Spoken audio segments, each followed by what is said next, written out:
Bonjour tout le monde, aujourd'hui on va prendre quelques minutes et pendant ces quelques minutes je vais vous raconter un peu l'histoire qui se trouve dans un des livres les plus célèbres de la Grèce antique, c'est-à-dire l'Iliade d'Homère.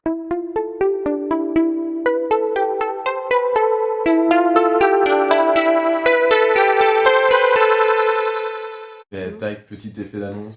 Alors l'Iliade c'est un texte qui est attribué au poète un peu légendaire, l'Aède comme on appelle à cette époque-là, qui s'appelle Homère. Donc c'est un poème, donc il est écrit en vers. Si on regarde un peu dans le livre, on se rend compte que c'est comme un très très long poème. C'est un poème épique et qui contient à peu près 15 000 vers. C'est quoi l'histoire en très très gros? L'histoire en très très gros, c'est l'histoire d'une bataille, même de la fin d'une bataille qui a lieu entre les Grecs, qu'on appelle les Achéens, et les Troyens. Alors l'origine de la bataille, en fait, trouve son explication 10 ans auparavant, puisque Paris, un jeune prince troyen, a enlevé Hélène, la femme de Ménélas, qui est un grec. Et du coup, Ménélas, qui en a gros, veut récupérer sa femme et emmène tous les Grecs avec lui sous le pouvoir du roi Agamemnon, qui n'est autre que son frère. Alors, l'Iliade, avant de rentrer dans le détail, c'est aussi un récit dans lequel on va voir beaucoup de dieux grecs qui vont prendre parti pour l'un ou l'autre des camps.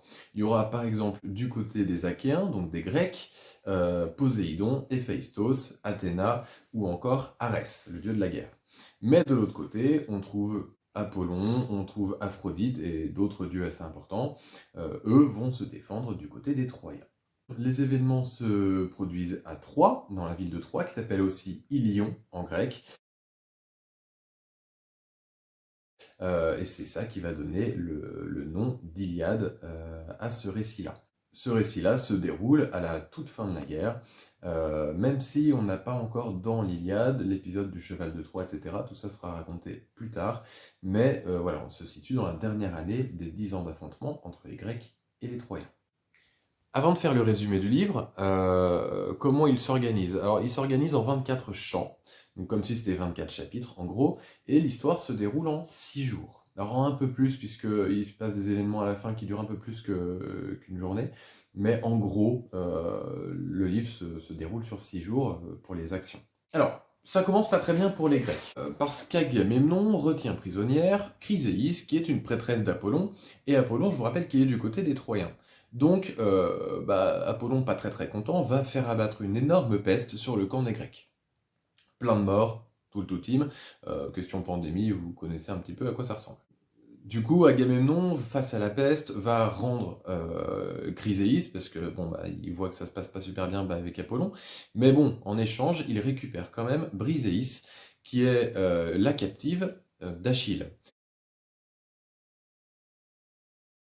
Achille le prend super mal. C'est-à-dire qu'à partir de ce moment-là, il va bouder Enfin, il va bouder quand même quelques temps. Et c'est à cause de ça qu'on va notamment, dès les premiers vers de l'Iliade, on parle de la colère d'Achille, simplement parce qu'il se sent lésé, il se sent volé de sa captive par Agamemnon. Donc, globalement, l'Iliade, c'est un livre durant lequel Achille fait la tronche. Alors, évidemment, je vais passer sur énormément de détails, puisque l'idée, c'est que vous ayez un aperçu du livre, éventuellement pour vous donner envie de le lire, puisqu'il n'y a pas une fin arrêtée, on voit pas la fin de la guerre, donc il n'y a pas trop moyen de spoiler vraiment, et il faut le lire pour comprendre un peu l'esprit dans lequel il a été écrit. Donc je vais passer assez rapidement sur les événements majeurs de ce livre, en oubliant les détails des interventions des dieux, de qui est mort, de qui est triste, de qui est en colère, etc. Sinon on n'en aurait pas fini, et on serait là encore dans 3 heures. Dès le deuxième jour, Paris, donc le vieux jeune prince troyen qui a enlevé Hélène et qui a causé la guerre, se fait littéralement défoncer par Ménélas. Heureusement, il est sauvé par Aphrodite qui le ramène chez lui.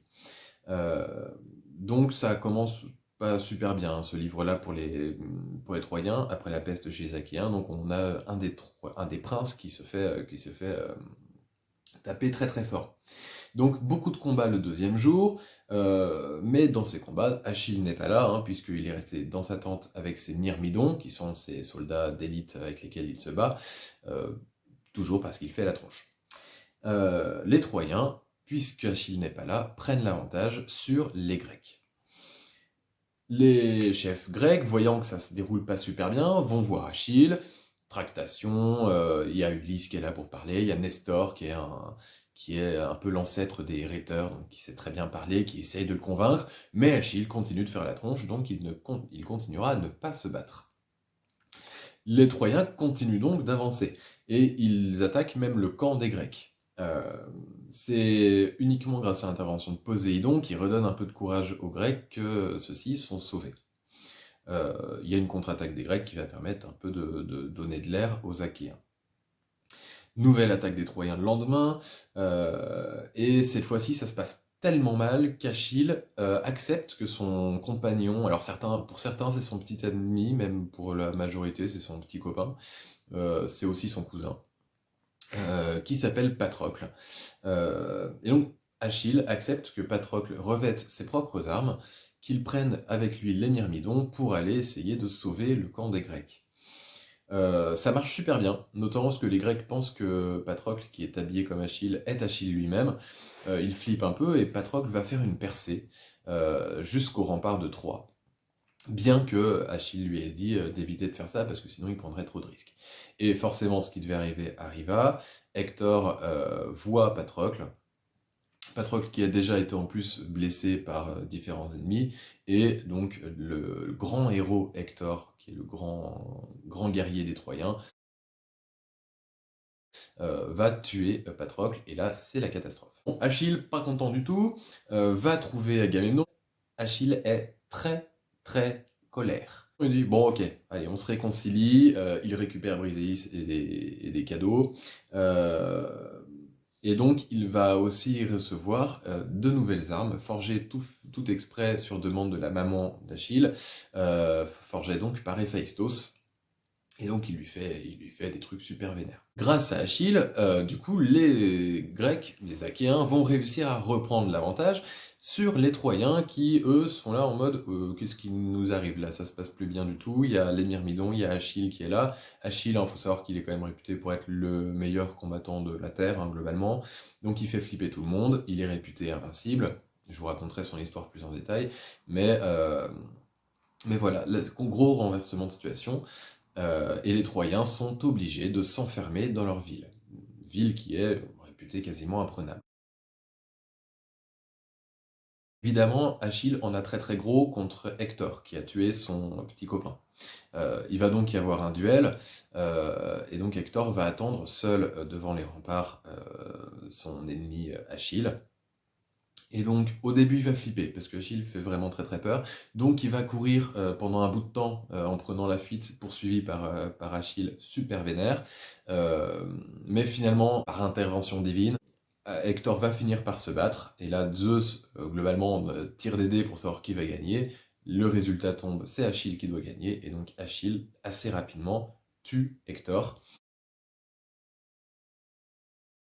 Et bon, il en a toujours gros, même si le gars est mort, ça se passe pas très très bien. Il le tue avec un coup de lance placé dans un défaut de l'armure. Donc il va faire quelque chose de très classe, c'est-à-dire qu'il va attacher les jambes d'Hector à son char, et puis il va le traîner comme ça sur le sol jusqu'à sa tente. Du coup, à 3 on fait la tronche, parce qu'on a perdu Hector, qui est le fils de Priam, le roi de la ville. Les Achéens font la tronche aussi parce que Patrocle c'était pas n'importe qui, et du coup Achille étant très colère, mauvaise ambiance chez les Grecs. Et donc pendant 11 jours, donc il va y avoir des grandes funérailles hein, quand même pour Patrocle, digne d'Achille lui-même. Et pendant 11 jours après ces funérailles-là, avec son char, Achille, il est très très fort mais il est un peu bête.